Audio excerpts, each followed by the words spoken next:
በስመ አብ ወወልድ ወመንፈስ ቅዱስ አሐዱ አምላክ። አመ ሐሙሱ ለወርኃ መጋቢት በዛቲ ዕለት አይረፈ አብ ቅዱስ ወመስተጋድል ኃያል ብእሲ እግዚአብሔር አባ ገብረ መንፈስ ቅዱስ። አንድ አምላክ በሚሆን በአብ በወልድ በመንፈስ ቅዱስ ስም መጋቢት 5 በዚች ቀን ታምራቱና ትሩፋቱ እንደ ሰማይ ከዋክብት የበዛ የእግዚአብሔር ማደሪያ የሆነ ቅዱስ አባት ተጋዳይ አባ ገብረ መንፈስ ቅዱስ የዕረፍቱ መታሰቢያ ነው። ይህም ቅዱስ አባት ለተወለደበት ቀን ድንቅ የሆነ ስራን ሰራ። ተነስቶ ከእናቱ እቅፍ ወርዶ ከጨለማ ወደ ብርሃን ላወጣኝ ለአብ ለወልድ መንፈስ ቅዱስ ምስጋና ይሁን እያለ ለሥላሴ ሰግዷልና ምስጋናም አቅርቧልና። ሕፃኑ 3 ዓመት በሆነው ጊዜ እግዚአብሔር መልእክተኛ ቅዱስ ገብርኤል ወርዶ ሕፃኑን ከእናቱ እቅፍ አንስቶ ብዙ ባሕታውያን ወዳሉበት ገዳም ወስዶ በደጅ አኖረው።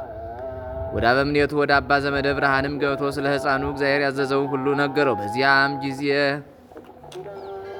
ነገሩ እውነት እንደሆነ ይረዳ ዘንድ አባ ዘመደ ብርሃን ተነስቶ ወደ ደጅ ወጣ። መልአኩም እንደነገረው ሕፃኑ ከበር ተቀምጦ ፈገግታን ተመልቶ አገኘው። እጅግም ደስ ብሎት ለእግዚአብሔር ሰገደ። ሕፃኑንም አንስቶ ሳመው፣ ታቅፎም ወደ በዓቱ አስገባው። በፍቅር በሥነ ሥርዓት ማሳደገው። የዳዊትን መዝሙርና ቤተ ክርስቲያን የምትቀበላቸውን መጻሕፍት ሁሉ ብሉይና ሐዲሱን አስተማረው። ከዚህም በኋላ ክህነት ሰጠው ዘንድ ስሙ አብርሃም ወደሚባል ጳጳስ ወሰደው። ጳጳሱም ባየው ጊዜ ደስ አለው። የዲቁና ማዕረግንም ሾመው። እንደ ቀዳሜ ሰማይ እስጢፋኖስም ጸጋንና ሞገስን የተመላ ሆነ። ከጥቂት ቀኖችም በኋላ በጌታችን ትእዛዝ ክርስትና ተቀበለ። በጾም በጸሎት በስግደት ብዙ ትጋትን እየተጋደለ በበረሃ ውስጥ ብቻውን ኖረ። በበረሃም ብዙ ዘመናትን ሲኖር ነፍሴ ሆይ ወቂ በእግዚአብሔር ፊት ራቆትሽን ትቆሚ ዘንድ እንዳለሽ እንግዲህ ጽኚ፣ በርቺ፣ ታገሺ ይላት ነበር።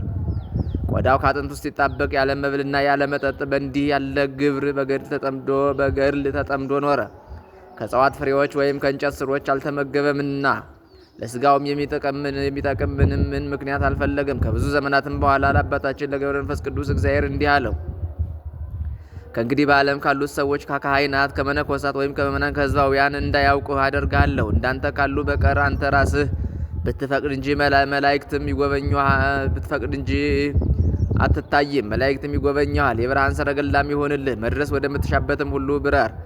እኔንም ማየት በፈለግ ጊዜ ከአባቴና ከመንፈስ ቅዱስ ጋር በሦስትነት ታየኛለህ። አሁንም ወደ ኢትዮጵያ ምድር ሂድ፣ በዚያም ከደይን የምታወጣቸው ብዙ ነፍሳት አሉ አለው። ከዚህም በኋላ 60 አንበሶች 60 ነብሮች በፊት በኋላ አጅበውት ወደ ኢትዮጵያ ምድር ተጓዘ። የእግዚአብሔር መልእክተኛ ቅዱስ ገብርኤልም ከአንበሶችና ከነብሮች ጋር በነፋስ ሰረገላ አሳፍሮ ይመራው ነበር። ወደ ምድረ ከብድም አደረሰው። በዚያም ወደ ልዩ ልዩ ተራራ ወደ ደብረ ዝቋላም ወሰደው።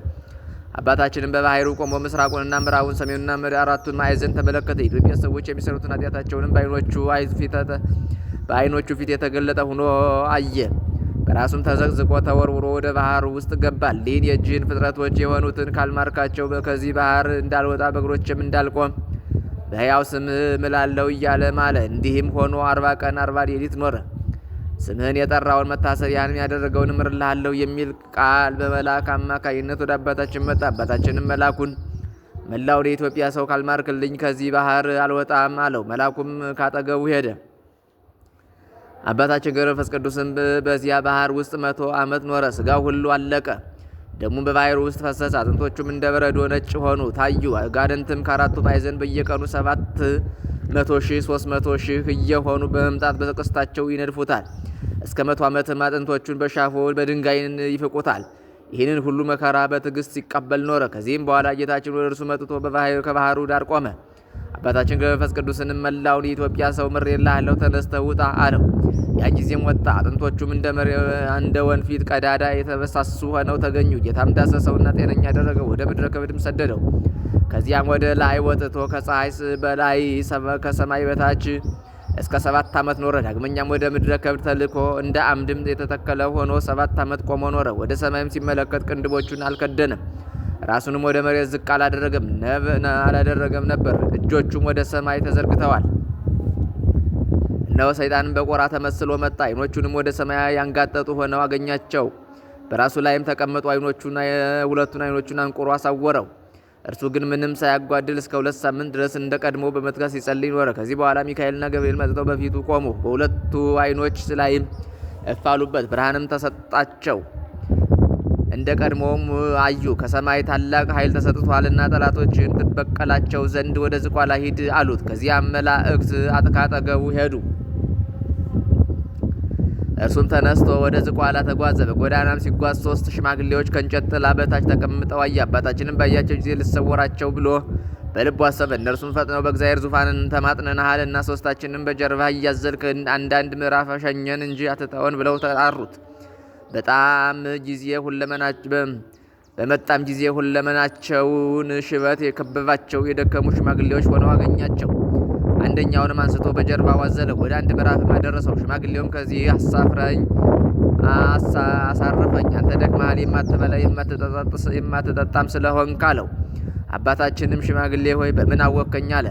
ሽማግሌውም ሂደህ ባልንጀሮችን አምጣልኝ አለው። ተመልሶ ሁለቱ ወዳሉበት ደርሶ ሁለተኛውን ሽማግሌ በጀርባው አዝሎ ወደ ቀድሞው ሽማግሌ አድርሶ አብሮ አስቀመጠው። ሶስተኛም ተመልሶ ሶስተኛውን ሽማግሌ አዝሎ ሁለቱ ወዳሉበት አድርሶ በአንድነት አኖረው። አባታችን መንፈስ ቅዱስም እነዚያን አረጋውያን እናንተ ከወዴት ናችሁ? መዓዛችሁ ልብ ይመስጣል፣ እጅግም ደስ ያሰኛል አላቸው። እነርሱ ግን ተነስተው ቆሙ። አንድ ሲሆኑ ሶስት ሲሆኑ አንድ መሆናቸውንም ገለጡለት። የአባቶች አለቃ አብርሃምም እንዳየ እንዲሁ አየ። ያን ጊዜም የእግዚአብሔርን የጌትነቱን ክብር አየ። የሊያ አረጋውያንን ፊታቸው ተንቦገቦገ፣ ከፀሐይና ከመብረቅ ብልጭታም 7 እጅ በራ። አባታችንም በምስጢራት ጎርፍ የተዋጠ ሆኖ ፈራ፣ ተንቀጠቀጠ፣ በምድር ላይም ወደቀ። ሕልምንም የሚያልም መሰለው። ከዚያም ጌታችን አባታችንን አነቃውና 100 ዓመት ያህል ስጋህን ሲነድፉ አጥንቶችንም ሲፍቁ የኖሩ አጋንንትን ታጠፋቸው ዘንድ ወደ ዝቋላ ተራራ ውጣ አለው። እኔ እንደወሰድኩህ ባለማወቃቸው በባህር ውስጥ አለ በማለት በትዕቢት ላይ ናቸው። በሰባቱ ሊቃነ መላእክትም ይረዱሃል፣ መባረቅትም በፊት በኋላ ሆነው ይከተሉሃል አለው። ያን ጊዜም አባታችን መንፈስ ቅዱስ በመብረቅ ላይ ተጭኖ በረረ። እነዚህ አጋንንት ወዳሉበትም ወረደ። ደመናትም ከበቧቸው፣ መላእክትም በእሳት ሰይፍ መተሯቸው፣ በመብረቅም አጨዷቸው፣ አመድም ሆነው በነፋስ በተኗቸው። የእነዚያም አጋንንት ቁጥራቸው 700,000 ከ1,000 ነበር። ከዚህም በኋላ ጌታ ክርስቶስን የካዱ ወዳሉበት ወደ ምዕራብ ሀገር ወሰደው። ነገስታቱና መሳፍንቶ መኳንንቱን በሚወጡበትና በሚገቡበት ጎዳና ላይ ያቆመው። ጌታችንም በዚች ጎዳና ብዙ መከራ ያገኛል፣ ግን በርታ ታገስ ብሎት በዚያ ተወው። በዚያን ጊዜ የአረብ ንጉሥ ጣዖታቱን አስይዞ መኳንንቱን ሰራዊቱን አስከትሎ በዚያች ጎዳና መጣ። አባታችን መንፈስ ቅዱስን በጎዳና ውስጥ በተገናኙት ጊዜ ጣዖታቱ ወድቀው ተሰባበሩ።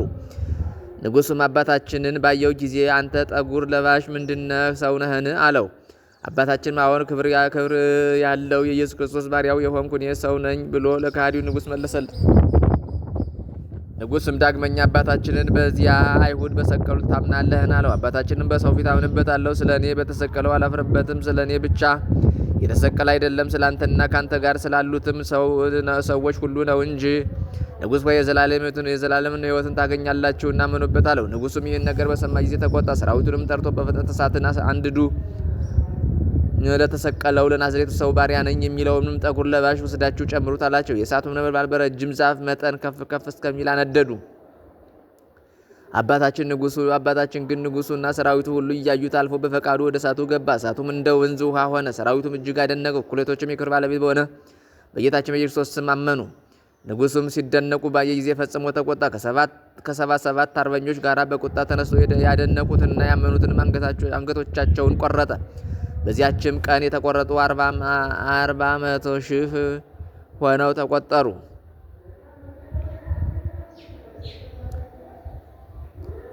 40,000 ሆነው ተቆጠሩ። ንጉሥም የአባታችንን አንገት ሊቆርጥ ሰይፉን ይዞ ተወርውሮ ሄደ። ያን ጊዜም ከመብረቅና ከነጎድጓድ ጋር ታላቅ ንውጽውጽታ ሆነ። ንጉሡንም ከሰራዊቱ ጋር አጠፋው። ከከሃዲው ንጉሥ ጋር የሞቱት ቁጥራቸውም 4,000 ሆነ። ጌታችንም አባታችን መንፈስ ቅዱስን ጠላቶችህንና የኔን ጠላቶች አጠፋውልህ አለው። አባታችን ግን በመብረቅ የሞቱትን ሬሳቸውን ነፍሳቸውን መላእክተ ጽልመት ወደ ስቃይ ሲወስዷቸው ባየ ጊዜ መድኃኒታችንን ልህን ስውታን ማርልኝ፣ ሰው ስውትና ከዳተኛ ነውና፣ አቤቱ አንተ ግን መሐሪ ይቅር ባይ ታጋሽም ነህ አለው። አባታችንም ይህን ሲናገር ጌታችን ተሰወረው።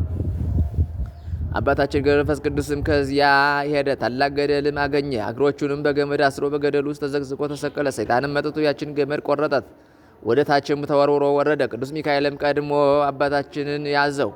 በእግርህ ላቆምህን ወይስ በራስህ አለው። በራሴ ቆም ዘንድ ተወኝ አለው። ትቶትም ሄደ። በዚያም በራሱ ቆሞ በጥርሶቹ ደንጊያ ነቅሶ እስከ 30 ዓመት ኖረ። አንጀቱና ናላው ሁሉ እየፈሰሰ አልቆ መላ አካሉ እንደ እንጨትም ቅርፊት ሆነ። ከ30 ዓመትም በኋላ መድኃኒታችን ኢየሱስ ክርስቶስ አባታችን መንፈስ ቅዱስ እያለ 3 ጊዜ ጠራው። እርሱም እነሆኝ ጌታዬ አለ። ጌታችንም እነዚያን ከሃዲዎች ምሬልሃለሁ፣ ከዚህ ተነሳ አለው። ያን ጊዜም የነከሰውን ደንጊያ ትቶ ተነሳ። ጥርሱም ተነቅሎ በደንጊያ ተተክሎ ቀረ። ክንፎቹም ተሰጥተውት እየበረረ ከእግዚአብሔር ፊት ደረሰ። ጌታውንም ከማርክልኝ ከስጋቸው ጋር ተነስተው በመጠመቅ ክርስቲያኖች ይሁኑ ብሎ ለመነው። መድኃኒታችንን በሽተኞችን ልትፈውስ ሙታን ልታስነሳ ስልጣን ሰጥቻለሁና አሁንም ወደ ተገደሉት ሂድ፣ በመስቀል ምልክት በላያቸው አማትብ፣ ሕይወት መድኃኒት በሆነ ስሜም አስነሳቸው አለው። ያን ጊዜም በርኖቻቸው ወዳሉበት ሂዶ አስነሳቸው። አጥምቆም ክርስቲያኖች አደረጋቸው። ከእርሳቸውም ሄደ። ከዚህ ዓለም የሚለይበት በቀረበ ጊዜ እነሆ የክብር ባለቤት ጌታችን ኢየሱስ ክርስቶስ እነሆ ተገለጠለት። ስሙን ለሚጠራ መታሰቢያውን ለሚያደርግ እስከ 15 ትውልድ የምሕረት ቃል ኪዳንን ሰጠው። የዕድሜውም ዘመናት 562 ዓመት ሲሆን በሰላም በፍቅር አረፈ። ጌታችንም ነፍሱን ተቀበለ፣ አቅፎም ሳማት። በመላእክትና በቅዱሳን ሁሉ ምስጋና አሳረጋት። የጸሎቱ ኃይል ሁላችንም የክርስቲያን ወገኖችን ይጠብቀን ለዘላለሙ አሜን። ሰላም ለከ ገብረ መንፈስ ቅዱስ ረቡኒ ዛናብስተ ታስግድ ዋራዊተ ትቅኒ እንዘ ይትሐስስ መፍቅደ ስጋ ወይታመከኒ ተሴስዮ ሳይር ወተአርዞ ቆጽል ምንተኒ አንሃይ ሰይኮ ለዓለም ማሳኒ።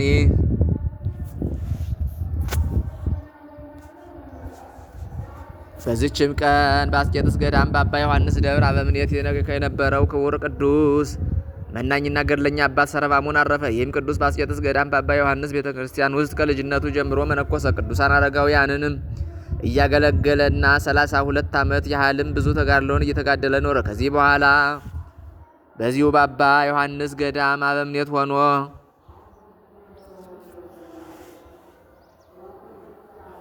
ተሾመ። የተጋድሎውንም ስራ ባበዛ ከመነኮሰበት ጊዜ ጀምሮ እስካረፈበት ጊዜ ድረስ ሁል ጊዜ ይጸልይና ይጾም ይተጋም ነበር። በካህናት አለቃ ሹመት 20 ዓመት ከኖረ በኋላ በቤተ ክርስቲያን ውስጥ ራሱን እስረኛ አደረገ። እንዲህም 15 ዓመታት ሲፈጸሙ ከቶ ከሰው ማንንም አላየም። በእኒህም በ15 ዓመታት ከቅዳሜና ከእሁድ ሰንበት በቀር አይበላም አይጠጣም ነበር። እረፍቱን በቀረበ ጊዜ የእግዚአብሔር መልአክ በሕልም ታየው። ይህን መስቀል ያዝ ብሎ የእሳት መስቀል ሰጠው። ቅዱሱም እሳትን መያዝ እንዴት ይቻለኛል ብሎ መለሰለት። መልአኩም አትፍራ፣ ክብር ምስጋና ይግባውና ጌታችን ክርስቶስ ባንተ ላይ ለእሳት ስልጣንን አልሰጣትም ብሎ መለሰለት። የጸናች እጁንም ዘርግቶ ያንን መስቀል ከመልአኩ እጅ ተቀበለ። ሁለተኛም መልአኩ እንዲህ አለው፣ በርታ፣ ስጋውን ደሙን ተቀበል። እስከ 10 ቀን ድረስ መጥቼ ወስድሃለሁ። ከእንቅልፉም በነቃ ጊዜ ለቅዱሳን አረጋውያን ተናግሮ ተሰናበታቸው። እነርሱም አለቀሱ፣ በእግዚአብሔር ፊት እንዲያሳስባቸው ለመኑት። እርሱም ደግሞ በጸሎቶቻቸው ሁልጊዜ እንዲያስቡት ለመናቸው። ከዚህ በኋላ ስጋውን ደሙን ተቀበለ። ቅዱሳን አረጋውያንም ከእርሱ ጋር እያሉ በሰላም አረፈ። እንደሚገባም በዝማሬና በብዙ ጸሎተ ማኅሌት ገንዘው በጻድቃን መቃብር ቀበሩት። እግዚአብሔርን በጸሎቱ ለዘላለሙ ይማረን አሜን። ሰላም እብለ ሰራሞን ቡሩክ ዘሞቅ ርሶን በለምሂቅ መስቀለ እሳት ሎቱን ዘይሜጥዎ በሰርክ የተፍራዊ ቤሎ ሰማያዊ መልአክ እስመ ወሀበከ ላዕሌሁ ስልጣነ አምላክ። በዳግመኛም በዚች ቀን የስሟ ተርጓሚ ሰላምና መወደድ የሆነ የከበረች አውዶክስያ በሰማዕትነት አረፈች። ይህችም የተወደደች ቅድስት በሊባኖስ ተራራዎች አቅራቢያ በስራ አውራጃ አልበክ በሚባል አገር ከሚኖሩ ሰዎች ወገን ነበረች። እሷም በሮም ንጉሥ በጢባሪዎስ ዘመነ መንግስት ነበረች። አባቷም ስም ዮናስ የእናቷም ስም ጠባቢት ይባላል። የቀደመው ኑሮዋ በዝሙትና በርኩሰት ነበር። ብዙዎችን አሳስታ ከእርሷ ጋር በኃጢአት ትጥላቸው ዘንድ ፊቷን ታሳምር ነበር፣ መልኳንም ታስጌጥ ነበር። በዚህ በረከሰ ስራም ብዙ ገንዘብ ሰበሰበች። በኢየሩሳሌም የሚኖር ስሙ አባ ግርማኖስ የሚባል አንድ ጻድቅ መነኮስ ዝናዋን ሰምቶ ወደ እርሷ መግባት በለመዱ ሰዎች አምሳል ሆኖ ወደ እርሷ ገባ። ገብቶም ከእርሷ ጋር በቤት ውስጥ ተቀመጠ። ፈጽሞ በሚያስፈሩ ቃሎችም ሊመክራትና ሊገሥጻት ጀመር። በገሃነም ትሉ የማያንቀላፋ እሳቱ የማይጠፋ ጨለማው የሚዳስስ የሚመስል በአይነቱ የሚያስፈራራ ስቃይ መኖሩንም አሳስባት። እርሷም ከሞቱ በኋላ የሰዎች በድኖች አፈርም ከሆኑ ተነስተው ይሰቃያሉን ብላ መለሰችለት። አዎን አላት። ለዚህ ለምትነግረኝ ነገር ምልክቱ ምንድነው? እግዚአብሔር ለሙሴ በሰጠው ኦሪት አልተጻፈ? አባቶቻችንም ይህን አላመኑም አለችው። እርሱም በፍርድ ቀን ሙታን እንደሚነሱ፣ ስለ ኃጥአንም ስቃይ፣ ስለ ጻድቃንም ተድላ ደስታ በኦሪት መጽሐፍና በአዲስ ኪዳን መጽሐፍ ተጽፎ እንዳለ ገለጠላት። ትምህርቱና ተግሳጹ በልቡ አደረ። በፍርድም ቀን ሙታን እንደሚነሱ አመነች። እንዲህም አለችው፣ ከዚህ ከረከሰ ስራ ብመለስ እግዚአብሔር ይቀበለኛልን? አለችው። አባ ግርማኖስም ወደ ዓለም እንደመጣና ተሰቅሎ ደሙን በማፍሰስ ኃጢአታችንን እንዳራቀልን በክብር ባለቤት በጌታችን በኢየሱስ ስም ካመንሽ፣ ስለዚህ የነጻችና የጸናች ንስሐ ይሆንልሻል።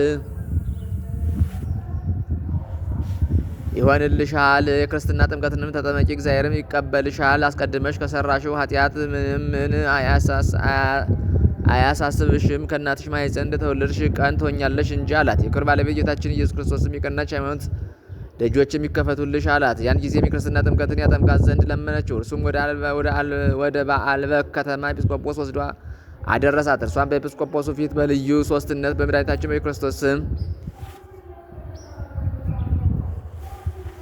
ሰው በመሆኑና ሞቶ በመነሳቱ አመነች። ኤጲስቆጶስም ተነስቶ በውሃው ላይ ጸልዮ አጠመቃት። እግዚአብሔርም ዓይነ ልቡናዋን ገልጦላት ብሩህ መልአክ ወደ ውሃው ሲስባት፣ ሌሎች መላእክትም ስለ እሷ ፈጽሞ ደስ ይላቸው ተመለከተች።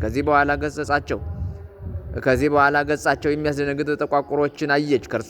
ከእርሳቸውም አንዱ መልኩ የከፋ ሲጎትታት፣ እርሱም በእርሷ ላይ ሲቆጣ ነበር። ይህንንም ራእይ ባየች ጊዜ የክርስትና ሃይማኖት ፍቅር በልቧ ተጨመረ። ኃጢአት በመስራት የሰበሰበችን ገንዘቧን ሁሉ ለድሆችና ለችግረኞች ሰጠች። ከደናግል ገዳማትም ወደ አንዱ ገዳም የገብታ የምንኩስና ልብስ ለብሳ ፍጹም የሆነ ታላቅ ተጋድሎን ተጋደለች። ከአጋንንት ጋራም ተዋጋች። ሰይጣንም አስቀድሞ ከእርሷ ጋር ሲያመነዝሩ ከነበሩ ከአንዱ ሰው ልብ አደረ። ወደ መኮንኑ ሄዶ ነገር ሰራባት። መኮንኑም ወደ እርሱ እንዲያቀርቧት አዘዘ። በደረሰችም ጊዜ ከደጅ ቆመች። በሞተው በመኮንኑ ልጅ ላይ ታላቅ ጩኸትና ለቅሶ አየች። ገብታም ክብር ይግባውና ወደ ጌታችን ኢየሱስ ክርስቶስ በመጸለይ ማለደች። የሞተውን የአገረ ገዡንም ልጅ ከሞት አስነሳችው። መኮንኑም ይህን ድንቅ ታምር ባየ ጊዜ እጅግ አደነቀ። የክብር ይግባውና ጌታችን ኢየሱስ ክርስቶስን በእርሷ ምክንያት ፍጹም የጸና እምነትን አመነ። ከእርሱ በኋላም ስለ እርሱ ስሙ ዲዮግኖስ የሚባል ሌላ አገረ ገዥ ተሾመ። የዚችን ድንግል ዝናዋን ሰምተው ወደ እርሱ አስመጣት። እርሷም ወደ በአደባባይ ውስጥ አንድ አይናው የሆነ ጎልማሳ አየች። ጸለየችና በመስቀል ምልክት በአይኑ ላይ አማተበች። ያን ጊዜም አይኑ ተገልጦ አየ። ያደረገችውን ይህን ድንቅ ስራ አይቶ ድንግሊቱን ወደ ቦታዋ መለሳት።